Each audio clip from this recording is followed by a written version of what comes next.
Hi there, my name is Ron Rogers, and this video is titled Flight Safety International Tales of a Military, Civilian, and Airline Instructor.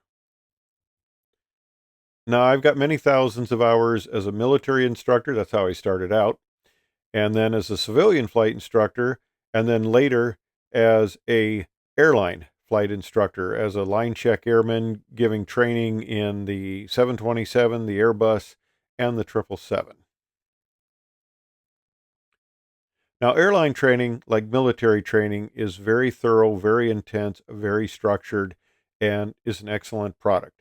And what Flight Safety International does in my brief tenure with them in the early 80s was to bring, and it still does, airline instruction, quality of instruction to the general civilian aviation community.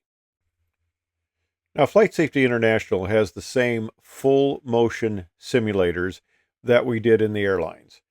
In the military, they also now have full motion simulators, but when I was in the military starting out, they didn't, and everything was welded to the ground. So, full motion simulator is much more of an improvement because you get all the physical responses and the feelings and things like this. So it's a quality way to do it.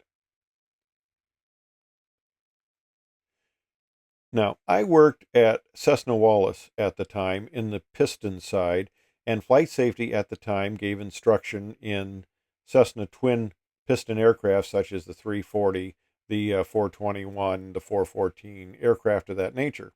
So pilots who were flying those aircraft could come to flight safety and receive the same sort of high quality airline instruction that I had received. And as far as the safety enhancement, this is really a great idea. Now, this is back in the early 80s, and these type of programs were just getting started. The insurance companies were requiring it, and we were getting pilots coming in who had never been through this sort of training before. I was in my 30s, and my first student was a pilot who was 60 years old, had 13,000 hours of flight time, had flown extensively DC 3s and other aircraft. So I'm thinking, well, this guy's going to do really well. And we, of course, had a thorough briefing, talked about the instrument procedures we were going to fly, various maneuvers, and also about some engine failures. And we get in the simulator, of course, we get started. Now, simulators don't fly like aircraft. Um, they never have, and they probably never will, because there's always little subtle differences you can't perfectly duplicate. So we have a little period where, we go up and fly. You get used to the simulator, so you kind of get used to handling. We start out easy shooting some instrument approaches, and now we move towards the end of the sim session, and I'm going to give him a few engine failure procedures. Now, these are briefed. I even tell him which engine's going to fail, and we do the takeoff. We get to 500 feet, and he knows the procedure. Fly the airplane, identify, verify, feather, fly the aircraft. So I give him a failure of an engine at 500 feet, and he ends up losing control of the aircraft and crashing. Okay, well, not so good. Maybe it's first time in the simulator. Uh, we'll go back, we'll reset. Let's brief this again. You're going to lose this engine. This is what you want to do. Really setting them up that, it's going to be this foot, this throttle, all this stuff. It's more than you get, of course, in the real world. That's the way things don't work like that in the real world. Nobody tells you which engine you're going to lose. So we go up at 1,000 feet. I give him an engine failure, and we lose control and crash. Okay, well, this isn't so good. Well, let's put that aside for a little bit. Let's go up and we'll do some other things. So uh, he's told that you fly this like you would fly any mission. You've got to be aware of what's going on in your surroundings.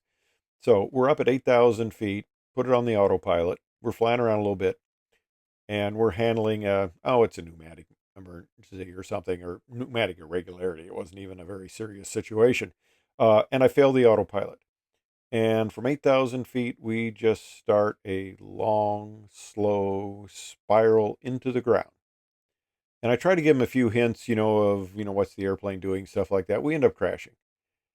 And I'm scratching my head. I'm going, man, what's going on here? This guy has so much more experience in flight time than me, and he's doing this. So Stop the simulator. It was the end of the session. We're going to go out and debrief, and we're going to do a little more flying in just a little bit after we take a break. So the little walkway comes down, open the door. We're starting out. He puts up his hand and he stops me and says, "You know, the only reason I'm alive is because I've never lost an engine and I've never lost the autopilot." And that's when I knew I could work with this guy. And, you know, I had, probably over 10 engine failures at the time. A lot of them were in flight tests, not all of them, but I had had a number of engine failures. So for me, an engine failure wasn't a big deal at all. But I'm thinking, okay, I can work with this guy. We went back, we briefed, and the whole concept of this is when you take off and you get airborne and you say, okay, there's no way I can stop in the remaining runway. You put the gear handle up and you're going. So the point where you put the gear handle up is the point where the engine can fail on you. So that can actually fail before that, but your decision gets more complicated. But anyway, that was the major thing, that when you put the gear handle up, it tells me that you're ready to fly, and that's when the engine's going to fail, and that's what we worked to. So I worked with this guy, and he could take the engine failure higher, and we kept on working lower and lower, and it got to the point where as soon as he put that gear handle up, I killed the engine and he flew beautifully. So it really showed me how important this training was and how valuable it was. And I'm sure flight safety has saved many, many lives by giving this quality of training. So it's really great. We're bringing airline quality training down to the civilian market, and it's enhancing safety, I'm sure. So, anyway, thanks for listening for my brief tale of working at flight safety many, many years ago. Thanks for watching.